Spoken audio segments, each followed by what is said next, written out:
Hey Aussie gamers, Luke1 here, and today I'm making a video on some basic maintenance for your PlayStation 4. This baby here is a couple of years old now. It was a launch model PlayStation 4, the CUH1000 model. So it's a couple of years old, so it's got a bit of dust inside it. So what I'm going to do today is show you how to pull it apart and clean it out so it'll last a little bit longer, and the fan hopefully won't be as loud as it sometimes can be. Alright, so first things that you'll need is a screwdriver with a Torx bit, T-O-R-X. I'll put a photo up on the screen of what the bit looks like. And you'll need one of those. It's basically a star sort of design screwdriver with a hole in the middle. So you'll need that to get the bottom open on the console. And please beware as well, you will need to remove these little tabs here. There are two of them, I believe, that say that it's a void of the warranty if you remove them. So please keep that in mind. If you do follow these steps that I'm going to go through, you will be voiding your factory warranty.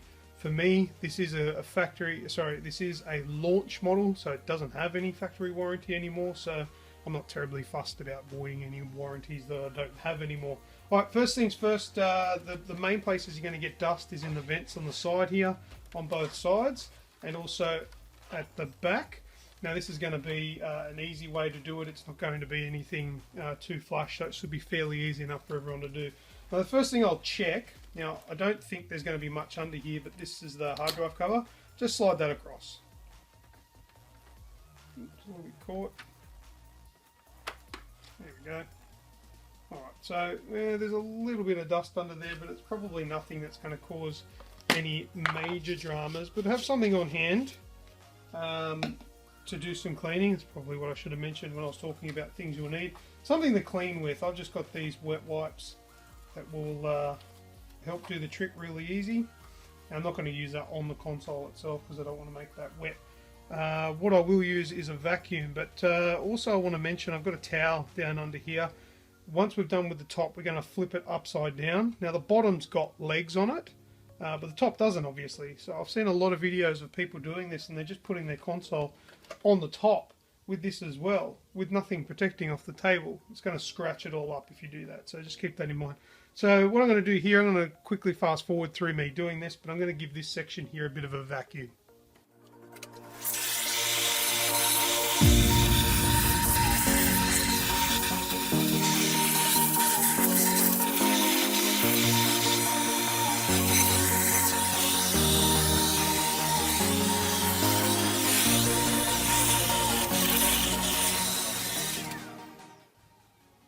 Okay, now that I've given it a quick vacuum on the top, that's all I'm really going to do. So I'm going to pop this back on here. Okay, and I'm going to turn the console upside down. Alright, now so this is the bottom of the console, and this is the 3 points that I've removed these little sticker tabs from. These are the things that if you remove will void your warranty. Now you're going to need this Torx screwdriver here, and remove these 3 screws. Okay, keep them somewhere safe because you don't want to lose them.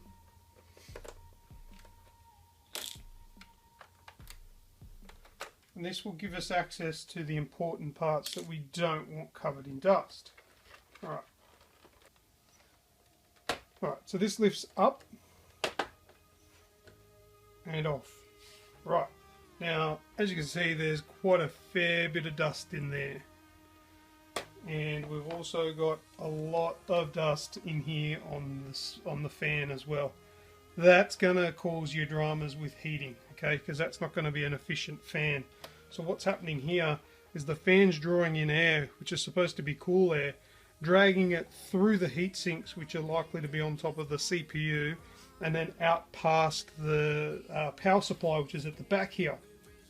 If you're not getting the good airflow through from the fan, it's not going to do anything. It's not going to do a good enough job. It's not going to do the job that it's designed to do. So it causes some issues there. So what we're going to do is I'm going to get the vacuum. I'm going to give this a vacuum out as well. If you do have access to a compressor or some compressed air, it's a good idea to give it a blowout as well, to blow as much of it as you can. I don't have access to that, so I'm not going to be worried about it too much, but I'm going to give this a bit of a vacuum now. And once again, I'll fast forward through that and we'll see what the results are at the end.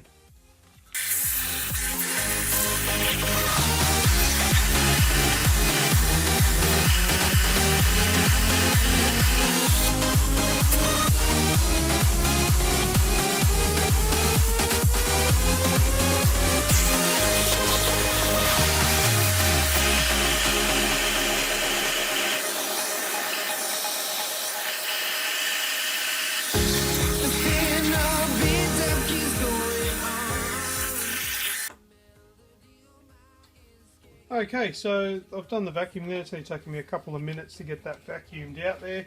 Now, it's not 100% perfect, but let's keep in mind we don't need to be OCD about this. It just needs to be cleaned up, tidied up.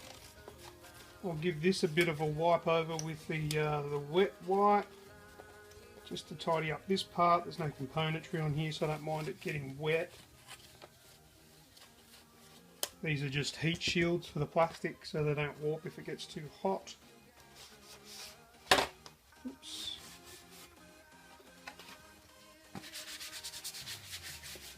Okay, so what I will do is give this plastic a bit of a wipe.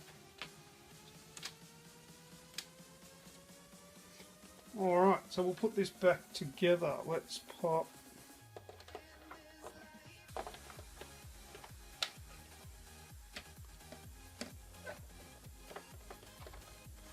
bottom back on. Okay, that's on good.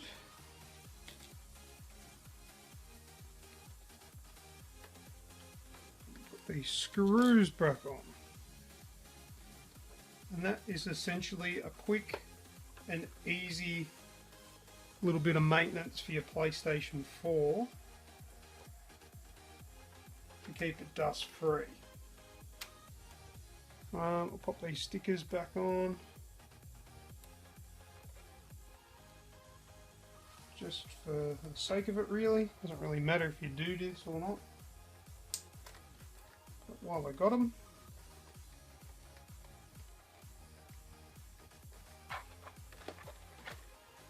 Okay, so there we go. It's a little bit tidier than it was. Yeah, that's heaps better. The dust is obviously not visible anymore, not as chunky as it was before. So there you go, that's about it. That's all I'm going to do, and hopefully that should extend the life of my PlayStation 4 for a few more years before I need to get myself a new one. But anyway, hope you have some good luck with your PlayStations, and hope that's easy enough for you guys to do. If you've got any questions about what I have just done, please leave it in the comments below, and I'll get back to you as soon as I can. Thank you very much. I'm Luke1 for Aussie Gamers Express. Have a good day.